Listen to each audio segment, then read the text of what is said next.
История Великой Отечественной войны хранит имена героев, чьи судьбы стали воплощением мужества, верности долгу и несокрушимой силы духа. Среди них особое место занимает советский разведчик Иван Данилович Кудря, человек редкой стойкости, посвятивший свою жизнь служению Родине. Его путь, исполненный самоотверженности и внутреннего благородства, стал он частью великой летописи Победы и символом нравственной мощи советского народа. Это проект защиты исторической справедливости патриотического движения Победа 945.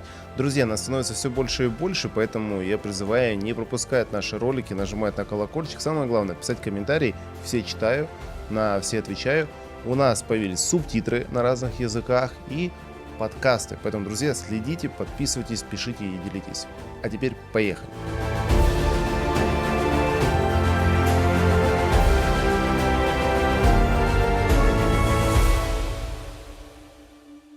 В годы тяжелейших испытаний на долю разведчиков выпала особая миссия.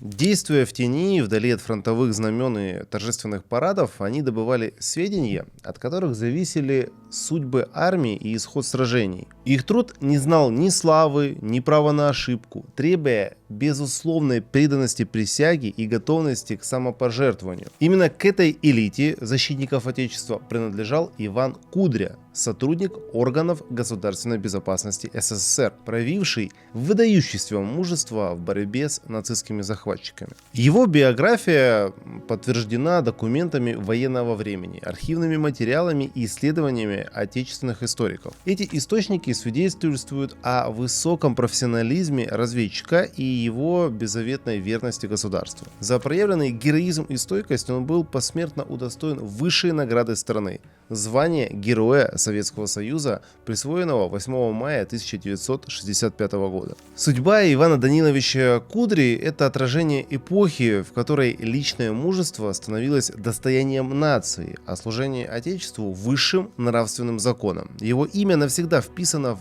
пантеон героев Великой Отечественной войны как символ чести, долга и беззаветной преданности Родине. Иван родился 7 июля 1912 года в селе Сальково Киевской губернии Российской империи. Его детство прошло в условиях тяжелого крестьянского труда. Рано оставшись без отца, он с юных лет познал цену ответственности и самостоятельности. Он батрачил, помогая семье, и одновременно стремился к образованию, видя в нем путь к служению государству. Окончив 7-летнюю школу, Кудря начал трудовую деятельность слесарем в машино-тракторной станции. В период индустриализации страны МТС являлись важнейшими центрами технического развития сельского хозяйства, и работа в них требовала дисциплины, точности и профессиональной подготовки. В этот период он также занимался комсомольской работой, проявляя организаторские способности и политическую зрелость. В 1934 году Иван Кудря был призван на службу и направлен в пограничные войска НКВД СССР. Служба на государственной границе считалась одной из наиболее ответственных в системе безопасности страны и требовала высокой выдержки и преданности долгу и безупречной репутации. Его способности и исполнительность были отмечены командованием, которое рекомендовало его для дальнейшего обучения. Вскоре Иван Кудря поступил в военно-политическое училище пограничных и внутренних войск НКВД СССР, где получил фундаментальную подготовку. Здесь он изучал основы оперативной работы, политической подготовки личного состава и методы обеспечения государственной безопасности. В 1938 году он успешно окончил училище и был направлен на оперативную работу в центральный аппарат НКВД СССР. С этого времени началась его профессиональная деятельность в системе государственной безопасности. В 1939 году Иван Данилович вступил в ряды ВКПБ, окончательно утвердив свою приверженность к государственным идеалам. Служба в органах сформировала его как высококвалифицированного сотрудника, владеющего методами разведывательной и контрразведывательной работы. Таким образом, к началу Великой Отечественной войны Кудря представлял собой опытного и надежного оперативного работника. Пройденный им путь от работника МТС и пограничника до сотрудника органов государственной безопасности стал прочной основой его будущего подвига, навсегда вписавшего его имя в историю советской разведки. К моменту приближения фронта к Киеву летом 1941 года Иван Данилович Кудря уже был подготовлен к выполнению особой задачи. По линии органов государственной безопасности ему было поручено не эвакуироваться вместе с основными структурами, а остаться в городе и возглавить нелегальную разведывательную резидентуру на случай оккупации. Эта задача входила в систему заранее подготовленных мер НКВД по развертыванию подпольной борьбы в тылу противника. Для работы в условиях оккупации Кудре была создана тщательно продуманная легенда. Он действовал под именем Ивана Кондратюка, сменил внешний облик, носил гражданскую одежду, украинскую вышиванку, отпустил усы и создавал образ такого провинциального интеллигента. Этот образ позволил ему пройти проверки оккупационных властей и закрепиться в городе. Сразу после установления немецкой администрации он приступил к созданию подпольной сети, получившей оперативное название «Резидентура Максим». Ее структура строилась по принципу глубокой конспирации. Участники знали лишь ограниченный круг связей, связь осуществлялась через посредников и явочные квартиры. В состав группы входили люди, имевшие доступ к различным слоям оккупационной системы, от работников городских служб до лиц, контактировавших с немецкими военными и полицией. Особое место в работе резидентуры занимала агентурная разведка. Уже в первые месяцы Кудря сумел использовать старые оперативные связи, случайно встретив в Киеве бывшего фигуранта довоенного дела, работавшего переводчиком при немцах. И здесь он сумел склонить его к сотрудничеству. Через него в Москву были переданы сведения о немецкой агентуре и направлениях ее заброски в тыл Красной Армии. Работа с источниками велась системно и глубоко. По заданию Кудри участница группы Мария Груздова внедрилась в окружение немецкой разведки, устроившись в дом, где располагался вербовочный пункт Абвера. Через установленные контакты она получила доступ к внутренней информации и передавала данные о деятельности немецких спецслужб. В результате этой работы в распоряжении центра были переданы сведения о десятках агентов противника, включая список из 87 человек, каждый с подробными характеристиками. Резидентура действовала не только как разведывательная, но и как диверсионная структура. Под руководством Кудри была проведена серия операций, направленных на нанесение прямого урона оккупационным властям. Среди них взрывы на железнодорожных узлах, на предприятиях и в местах скопления немецких войск, а также диверсии, нарушавшие транспортные и снабженческие линии противника. Особое значение имела операция, проведенная осенью 1941 года. Взрыв складов с радиоприемниками и боеприпасами в самом центре Киева, в результате которого были уничтожены значительные силы немецкой администрации, включая представителей комендатуры и гестапо. Этот удар стал одним из первых крупных актов подпольного сопротивления в оккупированном городе и продемонстрировал, что контроль над Киевом остается лишь внешним. Помимо диверсий, группа системно собирала разведывательные сведения о перемещениях немецких войск, инфраструктуре и работе оккупационного аппарата.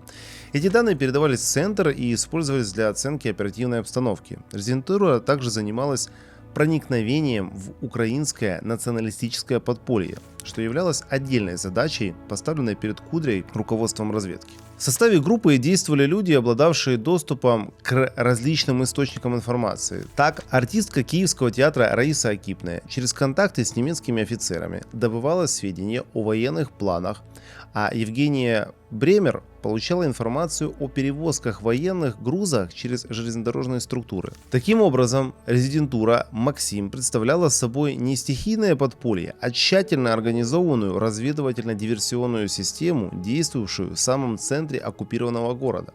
Ее деятельность сочетала агентурную работу, глубокое внедрение в структуры противника и активные диверсии, наносящие ощутимый урон врагу.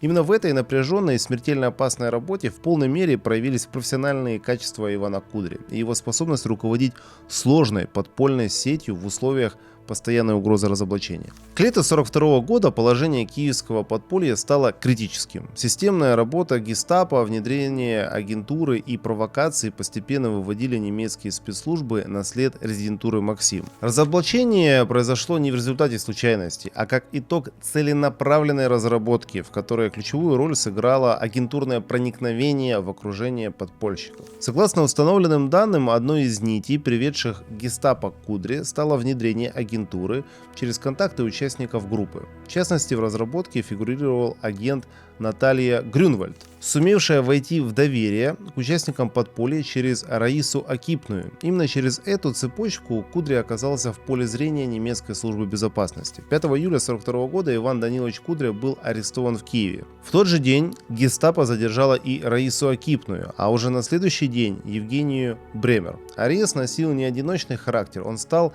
началом масштабного разгрома подпольной сети. Параллельно с этим происходили аресты других участников. Развитие событий показывает, что гестапо действовало по заранее собранной информации. Захваты проводились последовательно с целью уничтожить всю структуру.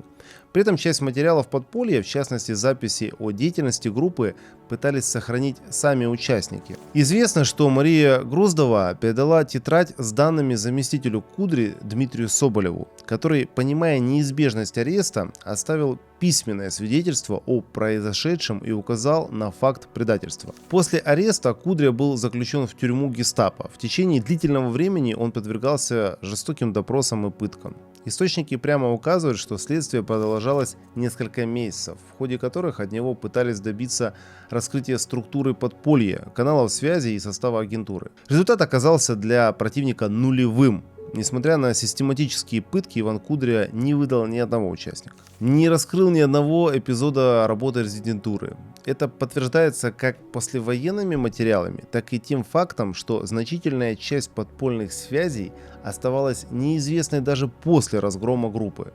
Судьба его основных агентов сложилась трагически. Раиса Акипная и ряд других участников подполья были казнены.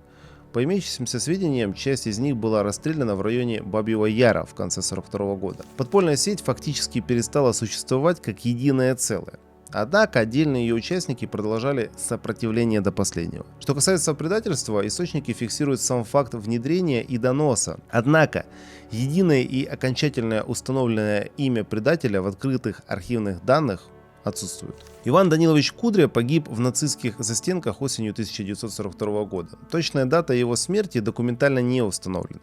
Однако обстоятельства гибели не вызывают сомнений. Он умер после пыток, так и не нарушив присяги и не предав своих товарищей. Этот финал стал не просто трагедией подполья, а высшим проявлением личной стойкости в условиях, когда против него была направлена вся машина нацистского следствия. Кудря сохранил главное – полное молчание. Именно этим молчанием он защитил тех, кто продолжил борьбу, а тем самым довел службу Родине до конца. Высшей государственной оценкой мужества Ивана Даниловича Кудри стало посмертное присвоение ему звания Героя Советского Союза. Это решение было принято в мае 1965 года указом Президиума Верховного Совета СССР в канун 20-летия победы в Великой Отечественной войне. Награждение стало частью масштабного государственного признания подвига участников подполья и разведчиков, действовавших в тылу врага. Оно основывалось на архивных материалах органов государственной безопасности и документальных свидетельствах о деятельности киевской резидентуры «Максим». Имя разведчика было увековечено не только в наградных документах, но и в географии исторической памяти. В советское время в Киеве его именем была названа улица Кудри, одна из центральных магистралей Печерского района, самый центр, что стало официальным признанием его вклада в борьбу с нацистской оккупацией. Этот акт символизировал благодарность государства и народа герою подпольной войны. Подвиг Кудри нашел отражение в энциклопедиях, биографических справочниках и публикациях, основанных на архивных данных, включая издания Героя Советского Союза и материалы российских различных исторических исследований. Его деятельность освещается в трудах по истории советской разведки и антифашистского подполья, а также в публикациях Службы внешней разведки России. Таким образом, присвоение звания Героя Советского Союза и увековечение его имени в топонимике стали не только актом государственной справедливости, но и подтверждением того, что Иван Данилович Кудря вошел в историю как один из выдающихся представителей советского народа, человек, чья верность присяге и Родине стала примером мужества, чести и беззаветного служения Отечеству. И в конце скажу, что тем больнее лично для меня знать, что улицу Ивана Кудри, о которой я рассказывал выше, переименовали в честь Маккейна. Вот. Такие дела. На этом все, друзья. Пишите свои комментарии, подписывайтесь на наш канал. До новых встреч. Пока.